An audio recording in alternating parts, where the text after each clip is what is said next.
¿Tienes facturas por cobrar? Con Factor Imprestamip adelante el pago de tus facturas. Obtén hasta el 99% de financiamiento de manera inmediata. Simula tu adelanto aquí. Antes de hablar de ese tema, quisiera que nos dé su opinión sobre las críticas que se han formulado en el Congreso en los últimos tiempos de parte de algunos conocedores, aquí mismo, en este programa, por el aumento exponencial del presupuesto durante los últimos años, no hablo solamente de su gestión, de la misma tiempo que las contrataciones a personal de confianza, por una parte, y también lo que ha minimizado la posibilidad de consolidar una carrera de servicio parlamentario, tal y como se habla de servicio diplomático. Háblenos sobre ese tema primero, señor Salguana, saludándolo y agradeciéndole por su presencia en RPP. No, encantado, Fernando, siempre es un gusto conversar contigo.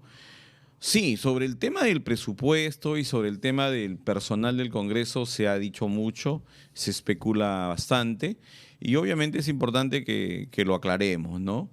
Primero que el presupuesto que se estima en el Congreso de la República, por ejemplo, es un presupuesto que no se utiliza el total de los recursos. El año pasado, por ejemplo, se han dejado de utilizar un promedio de 180 a 200 millones de soles que han retornado al Tesoro Público.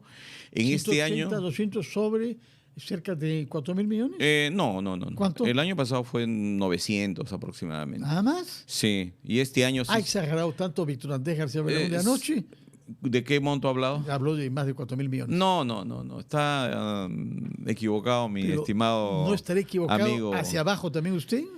No, menos de 1.000 millones. Sí, es menos. El año pasado ha sido menos y se ha incrementado este año. Por el Senado. Claro. Exacto, vamos a entrar a una bicameralidad y eso implica evidentemente, primero, por ejemplo, estamos restaurando el Palacio Legislativo, que estaba en muy malas condiciones.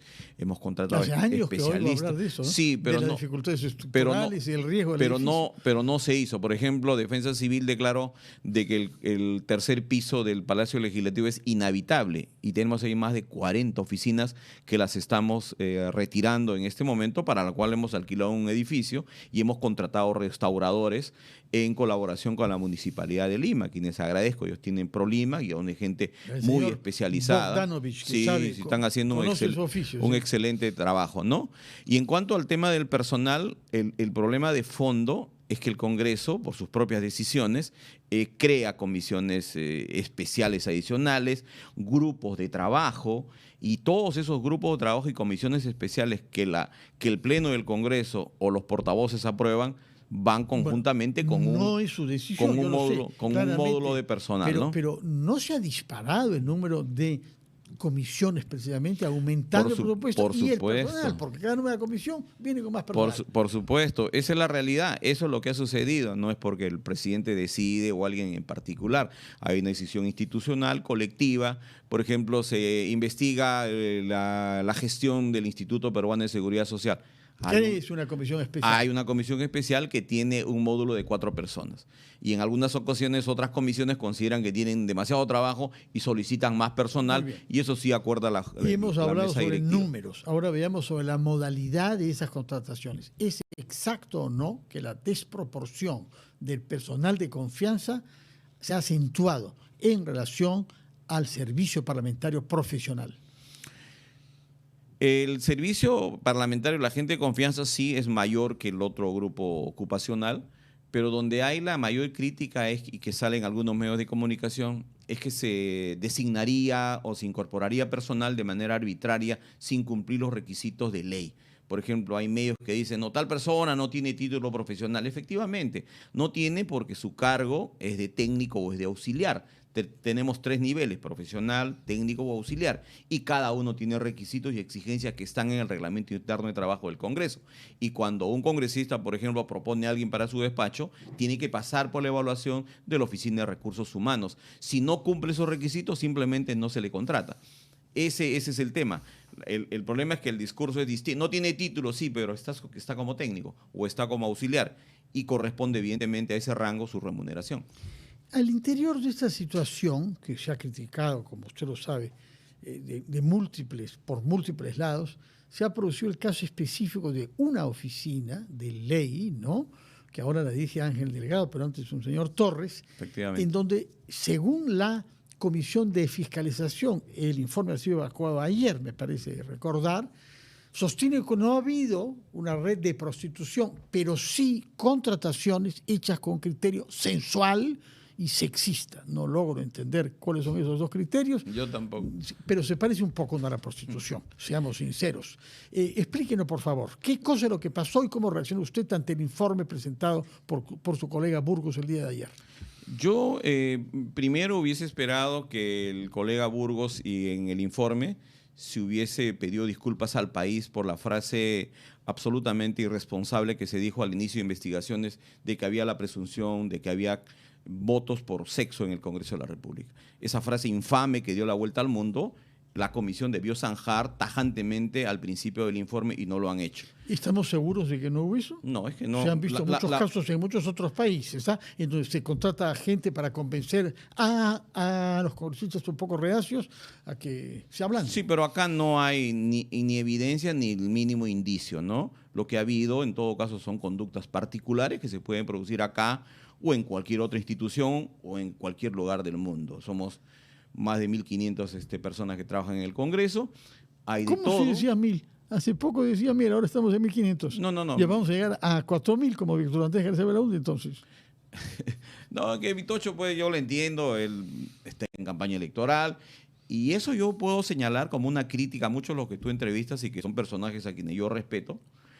Basan su campaña en atacar no solo al gobierno, que es legítimo hacerlo, hay que criticarlo, pero atacar de manera insana al Congreso de la República. ¿Insana? Institución. Está atacando usted ahora también, cuando llama insana una crítica. Institución, Fernando, a la cual ellos han pertenecido.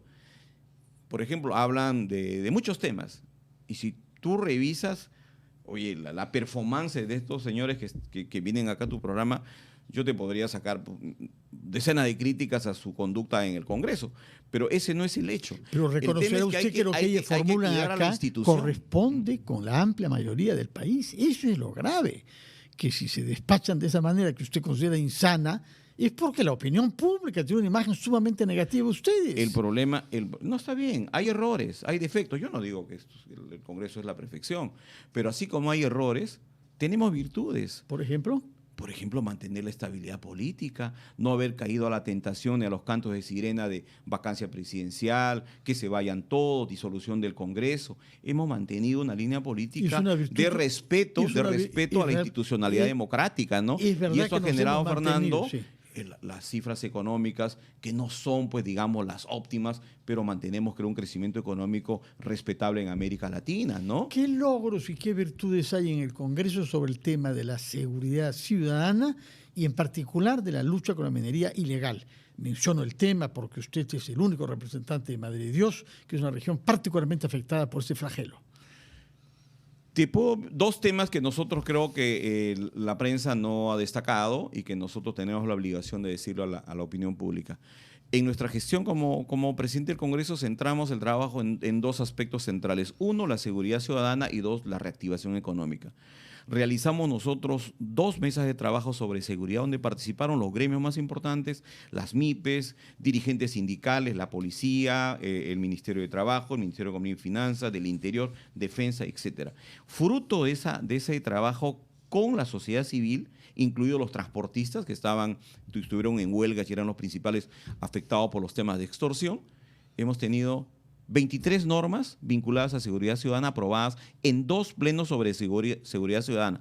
Y te voy a mencionar unas cuantas. Uno, la ley que declara en emergencia a la Policía Nacional del Perú y que está permitiendo que cerca de 1.500 millones de soles que tienen el presupuesto, el MININTE los puede utilizar para comprar armas, municiones, chalecos antibalas, mejorar las comisarías con adquisiciones directas, obviamente controlado por la Contraloría General de la República. Segundo, el tema de la ley que crea el Sistema Nacional de Flagrancia, que va a permitir que en un solo ambiente esté PJ, Ministerio Público, Policía y los defensores de oficio, para que en escasamente una semana, 2 semanas o 30 días podamos sentenciar inmediatamente a quienes sean detenidos en flagrancia delictiva. Tercero, la ley que permite a los policías, los eximen de responsabilidad cuando utilicen sus armas de fuego a situaciones de flagrancia, como la que pasó en la vía expresa. Un representante del Mininter dijo, gracias a la ley del Congreso, la policía pudo actuar de manera inmediata y abatir delincuentes utilizando sus armas de reglamento. Antes. No, por favor, sí, pero no hemos descubierto la pólvora. Pero era una pólvora mojada, seguro, sí, porque terminaban o detenidos o con prisiones preventivas o denunciados por la Fiscalía. Ahora eso ya no puede suceder porque hay una ley expresa que la prohíbe. Las armas de electrochoque de los vigilantes de serenazgo, las denuncias digitales, etcétera.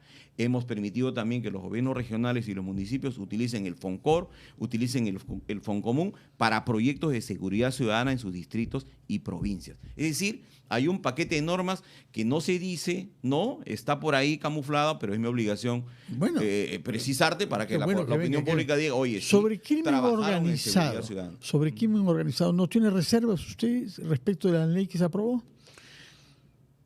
Las normas que han habido unas críticas bastante... Hay varias, ¿no? Sí, y severas, obviamente. Nosotros en la presidencia hemos sido los primeros en plantear su modificatoria y corrección. Y te menciono uno, el tema de la detención preliminar. Nosotros de la presidencia dijimos, señor, esto me parece que es incorrecto.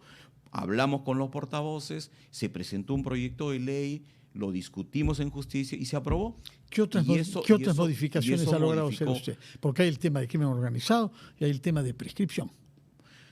Esos no logramos. Somos 13 bancadas, a veces no se puede conseguir todo lo que se plantea, ¿no? Ley sobre prescripción que benefició, entre otros, rápidamente a su predecesor, el señor Soto, ¿no?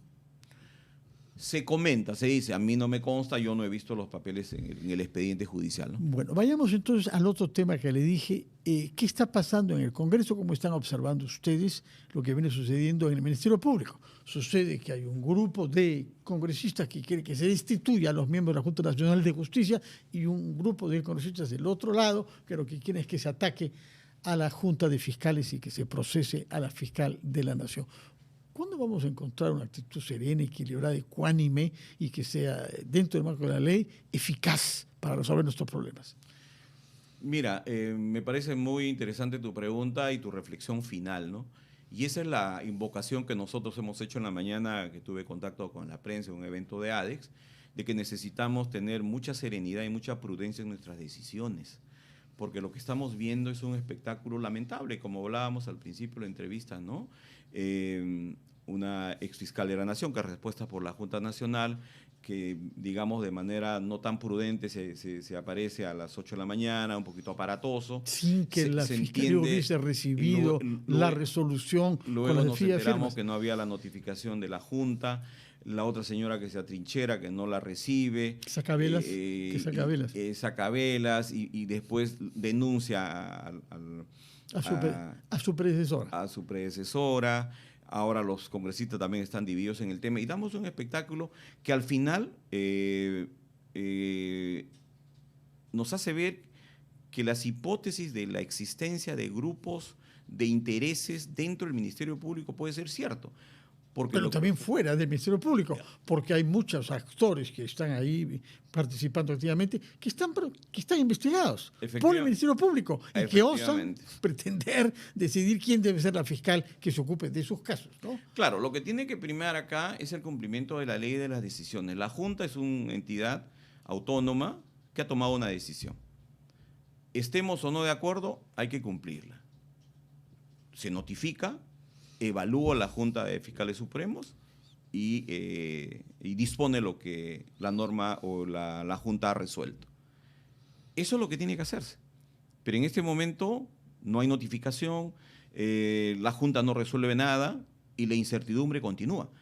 Eso hace que la hipótesis de la necesidad de una reorganización del Ministerio Público toma fuerza, toma vigor. Porque frente a este escenario, ¿qué hacemos? Un Ministerio Público cuasi paralizado, enfrentado entre sus integrantes. Creo que ahí amerita que esta comisión que hemos conformado en el Congreso tome una medida, evalúe lo más rápido posible y que ojalá en el pleno siguiente, ya en agosto, podamos tomar una decisión. De acuerdo. Por otra parte, hay el otro tema político, ahora que nos acercamos al fin de nuestra entrevista. Usted ha anunciado que su partido, APP, ya no formará parte de la mesa directiva, por lo menos no ejercerá la presidencia durante el último año de esta legislatura, de este quinquenio. Ustedes han tenido 3 presidentes sucesivos. Sí, efectivamente. 3, antes de lo cual hubo uno de Avanza País, el general Williams, y una de Claro, Acción no Popular. sucesivo porque estuvo Lady 3 meses y entró el pero general fue Williams, presidente, ¿no? Sí, Pero claro fue que sí. presidente. Claro que sí. Lady Camones, Sí. seguida por el general William Zapata y después por su predecesor Soto y ahora usted. ¿Cómo cree usted que es la mejor modalidad para que haya una combinación de partidos en la mesa directiva que garantice la ecuanimidad, la independencia frente al proceso electoral? Esa es una buena reflexión. Este es un año decisivo, un año fundamental, un año de suma importancia, porque son las elecciones. Y creo que todos los peruanos necesitamos tener elecciones limpias, transparentes, donde el Jurado Nacional de Elecciones haga su trabajo, al igual que la OMP y la RENIEC. Y evidentemente el Congreso es un elemento central de la democracia y donde podemos de alguna manera tratar de que las cosas caminen correctamente. La decisión de APP está vinculada a la decisión de los demás grupos políticos que forman parte del bloque democrático. Ahí se dijo al principio, en el 2021, que participé porque estaba de vocero de mi bancada, de que el principio que iba a primar era la alternancia, ¿no? Un partido primero, el siguiente APP y así sucesivamente. Lamentablemente pasó lo de Lady y tuvimos que convocar al general William, que hizo una presidencia bastante correcta. Y se luego dice, sin embargo, que bajo su presidencia es que se flexibilizó el régimen de las contrataciones y se dispararon las de confianza. Lo que pasa es que los acuerdos sobre el tema de personal vienen de años anteriores, del 17, el 18. No han sido tomadas ahora. Tengo entendido que O hay sea, un... en la época de Víctor, deja saber uno quiere decir. No me refiero a mi amigo Vitocho, pero creo que son de esa época. Lo que pasa es que las mesas son continuidades. Y lo único que me acuerdo que hubo el año del 2022-23, no recuerdo bien, es un acuerdo de mesa del 72 referido a personal de confianza para las comisiones ordinarias, no las especiales y tampoco los grupos de trabajo. Pero volviendo al tema que estábamos conversando. A la composición política sí. de Entonces, la mesa directiva. ese es el principio y lo que se dijo es, bueno, Fuerza Popular el año pasado declinó, se presumía que Fuerza Popular iba a asumir y se dijo, bueno, una bancada de centro que puede continuar acá es APP y digamos, asumir la presidencia. Este año igual, ¿no? O sea, el principio continúa. Pero, sin embargo, vamos a empezar las conversaciones de acá a una semana y ahí se verá lo que es mejor para el país, Fernando. Porque lo que tú dices es cierto. Hay un nivel de estabilidad dentro de la vorágine normal de la política peruana, pero creo que hay una tranquilidad y una estabilidad política que tenemos que mantener. Ese es un legado que este Congreso tiene que cuidar. Muy bien, antes de despedirnos, hemos hablado sobre estas iniciativas que hay de grupos parlamentarios diferentes respecto a las instituciones, Junta Nacional y Fiscalía. ¿Cómo piensa intervenir usted para morigerar los ánimos, digamos, más cabeza calientes? Primero, declarando con prudencia sobre el tema, ¿no? Creo que atizar la confrontación no es bueno. El Perú atraviesa una situación complicada en temas de inseguridad ciudadana y necesita a todas sus instituciones trabajando de manera conjunta. Y lamentablemente este escenario de confrontación en el Ministerio Público no nos ayuda, evidentemente, ¿no? Entonces, desde el Congreso, al menos el presidente no va a atizar ese tema. Vamos a procesar las denuncias, las posiciones de los congresistas como corresponde. Se verá en la permanente si eso es pertinente. Se esperará hasta agosto, cuando se reinicien las sesiones plenarias y las comisiones ordinarias. Pero lo que yo creo es que hay que actuar con mucha prudencia, porque precipitar las cosas yo creo que no es adecuado en este momento. Yo espero que la Junta y la Junta de Fiscales tome la decisión que legalmente corresponde. Usted sabe que su nombre quedará asociado al tema de la minería en el Perú en general, informal, formal e ilegal, simplemente por el hecho que usted viene de Madre de Dios y esta situación única, que usted es el único representante de esa región. ¿Cree que ha hecho todo lo posible por ordenar el tema de la minería en nuestro país? Le ha tocado vivir acontecimientos negros, sobre todo una matanza particularmente cruel y numerosa en Patás, pero además todo el debate sobre Reinfo que no se ve que vaya a llegar a una conclusión satisfactoria, ¿no? ¿Qué podría hacer usted todavía para dejar una marca en un tema que usted conoce bien? Yo lo que creo es que, primero que es un tema complejo. Yo le comentaba a una periodista de RPP también ahora, de que el tema del ordenamiento de la pequeña minería se intenta desde el año 2003 con la ley de pequeña minería que se dio en el gobierno de Toledo. Posteriormente, el ministro del Ambiente, Antonio Brac, el primer ministro del Ambiente, un personaje en nuestro país muy apreciado, declaró emergencia a la minería en Madre de Dios en 2010 y prohibió las dragas, por ejemplo, ¿no? Y se extinguieron las dragas. Relativamente, porque Urresti más tarde lo vimos tratando de destruir dragas en Madre de Dios, después de eso, ¿no? Así es. El 2012 se dio un paquete de leyes de 8 decretos legislativos en el gobierno de Humala. Y fíjate, desde esa fecha, estamos hablando, ¿cuánto tiempo? Más de 20 años.